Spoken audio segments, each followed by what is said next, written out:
똑똑한 남자 통계파랑 바랍니다. 오늘부터는 이제 구조방정식 모형을 R을 통해서 어떻게 이제 수행을 하는지 함께 살펴볼 수 있도록 하겠습니다. 자, SEM (Structural Equation) 모델이라는 어떤 이제 구조방정식 모형이라는 것은 무엇인가? 이것은 어떤 이제 잠재 변수를 바탕으로 이제 분석을 수행한다라고 보시면 되겠어요. 자, Latent Variable이라는 것은 어떤 이제 관측되지 않은 숨겨진 변수다. 어떤 이제 관측 변수들이 모여가지고 이제 Latent Variable 잠재 변수를 만든다라고 생각을 하시면 되겠는데요. 어떤 자기 효능감이라는 어떤 이제 잠재 변수가 있다고 생각을 했을 때 그 자기 효능감을 이루는 어떤 자기 효능감 뭐 1, 2, 3이라는 어떤 문항이 있다고 생각을 해봅시다. 이런 어떤 문항들이 모여가지고 이제 잠재 변수를 이룬다. 이제 문항들이 바로 이제 관측 변수, 실제로 나타난 변수들이다라고 생각을 하시면 되는 부분인 것이죠. 이런 식으로 해가지고 어떤 이제 기본적으로 이제 잠재 변수를 이제 측정한다, 이제 생성해서 이제 측정한다라는 것이 바로 이제 오늘 다루는 어떤 이제 확인적 요인 분석에서 수행하는 것이다라고 보시면 되겠어요. 이런 어떤 측정 모형을 평가하는 것이 바로 이제 확인적 요인 분석, CFA라고 이제 하는데요. 우리가 이제 기존에 다뤘던 어떤 요인 분석이라는 것은 이제 EFA, 탐색적 요인 분석입니다. 탐색적 요인 분석은 어떤 무엇인가? 새롭게 도구를 개발을 할 때 요인들이 과연 이렇게 변수들이 어떻게 묶이는지 그런 것을 이제 살펴보는 차원 축소 기법이다라고 생각을 하시면 되겠는데요. 확인적 요인 분석이라는 것은 어떤 이제 이미 있는 도구를 내가 써도 되는지 그런 적합도 지표를 이제 위주로 해가지고 살펴보는 확인적 차원에서 수행을 하는 팩터 어널리시스다. 뭐 그렇게 생각을 하시면 좋겠습니다. 이렇게 해가지고 이제 어떤 뭐 측정 모형을 중심으로 해가지고 이제 모델을 추정하고 정보를 출력한다. 그것이 바로 이제 오늘 다루는 어떤 CFA의 주된 내용이다. 어떤 이제 관측 변수들을 연결하는 잠재 변수가 있는데 이런 어떤 잠재 변수와의 연결 관계를 통해서 관측 변수 간의 어떤 관계를 설명한다. 이것이 바로 이제 핵심적인 부분이다. 뭐 그렇게 생각을 하셔도 좋겠습니다. 자, 그렇다면 이제 어떻게 이제 분석을 수행하는지 함께 살펴볼게요. 자, 보시면 이제 그러니까 SEM에서 이제 많이 쓰이는 건 이제 라반이라는 이제 패키지가 있습니다. 이것을 반드시 다운 받아주셔야 되고요.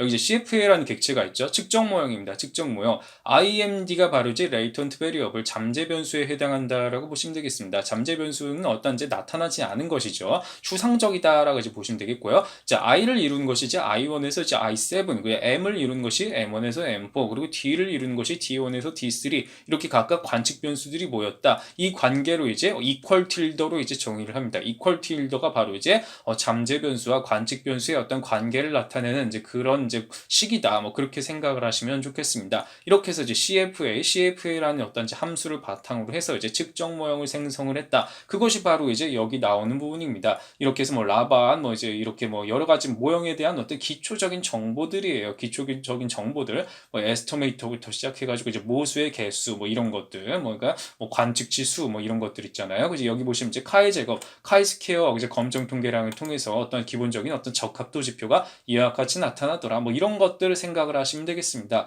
이제 뭐 그 밑에 이제 밑에 같은 경우 이제 fit이라는 어떤 객체를 통해서 이렇게 서머리 모형의 정보를 이제 출력을 했다라고 보시면 되겠는데요. 뭐 밑에 부분들은요, 이거 두 개는 이제 위에서 나왔던 것들이고요.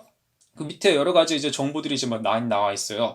여기 보시면 이제 뭐 베이스라인 모델을 중심으로 정보들이 많이 나타나고 있다라고 보시면 되겠고요. 적합도 지표 같은 경우는 좀 뒤에 가서 제가 좀 다룰 거예요. 이거 되게 중요한 부분이라 뭐 자세하게 다룰 건데 오늘은 이제 뭐 그냥 적합도 지표가 있다, 뭐 이런 게 있구나라는 정도만 그냥 알아두시면 될 것 같아요. CFI, TLI 이런 것들 뭐 많이 나오는 개념들이에요. 이제 AIC, BIC 이거 많이 본 것 같죠. 이거 이제 인포메이션 크리테리아, 이건 제가 뭐라 그랬죠? 회귀 분석이나 시계열 분석할 때 어떤 이제 모수가 증감에 따라 이제 부여하는 페널티가 아카이케, 그리고 이제 베이지안은 뭐라 그랬죠? 시차가 증감에 따라 이제 부여하는 페널티, 따라서 그냥 낮으면 좋다, 뭐 그런 얘기가 되는 것이죠. AIC, BIC 이거 개념 공부하신 분들은 뭐 여기서 반가워하셔야 됩니다. 저만 반가워하면 안 돼요. 어찌됐든 이제 인포메이션 크리테리아 이런 것들도 나타난다 보시면 되겠고요. 자, 보시면 이제 뭐 RMS 이제 평균 제곱근 오차죠. 평균 제곱근 오차가 이제 이런 식으로 이제 나타난다. 뭐 그렇게 생각을 하시면 되겠고요. 스탠다드아이즈드, 이번에 이제 표준화된 이제 SRMR이라는 것도 이와 같이 나타나더라. 뭐 이제 에러랑 이제 뭐 잔차, 뭐 오차, 잔차, 뭐 어찌됐든 뭐 비슷한 개념이니까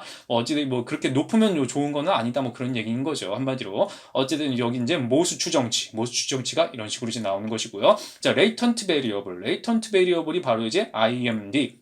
이렇게 IMD가 나타나는 것이고요. 그 밑에 이제 관측 변수들이 이제 속한 것들이 이와 같이 나타난다 보시면 되겠습니다. 이에 대한 추정치가 이제 결과적으로 무엇인가? 확인적 요인 분석에서는 이제 이런 관측 변수와 어떠한 이제 잠재 변수가 어떤 관계를 나타낸다라고 보면 된다 그랬죠. 그래서 뭔가 여기서 이제 가장 높은 I4 같은 경우가 지금 보면 이제 관측 변수가 이제 여기 잠재 변수 I랑 가장 좀 그러니까 많은 영향을 미치고 있다. 뭐 그렇게 생각을 하시면 되겠죠. 일단 다통계적으로 유의한데 M 같은 경우도 이제 잠재 변수 M의 경우는 이제 M4가 지금 가장 지금 여기에 M에서 뭐 가장 큰 영향을 미치고 있다. 뭐 가장 뭐 강한 상관관계 뭐 그런 얘기가 되는 것이죠. 이제 잠재 변수 D의 경우는 D3가 가장 이제 연관을 많이 맺고 있다. 뭐 그렇게 보시면 되겠어요. 이건 이제 공분산입니다. 공분산. 뭐 잠재 변수 간의 어떤 공분산을 나타낸다 생각을 하시면 되겠고요. 이제 분산입니다. 분산. 어떤 관측 변수와 잠재 변수의 분산 추정치가 이와 같이 나타나더라. 따라서 뭔가 이제 측정 모형이 어떻게 보면 이제 구조방 정식의 기본이라고 볼 수가 있겠는데 이를 바탕으로 해가지고 어떤 기초적인 어떤 모형 정도를 우리 이제 CFA를 통해서 이와 같이 출력을 할 수가 있다. 이런 식의 방법을 먼저 제대로 이해를 하셔야 여러분들이 다음 단계로 진행할 수 있음을 제가 강조드리도록 하겠습니다. 네, 오늘 내용 여기까지 하겠습니다. 감사합니다.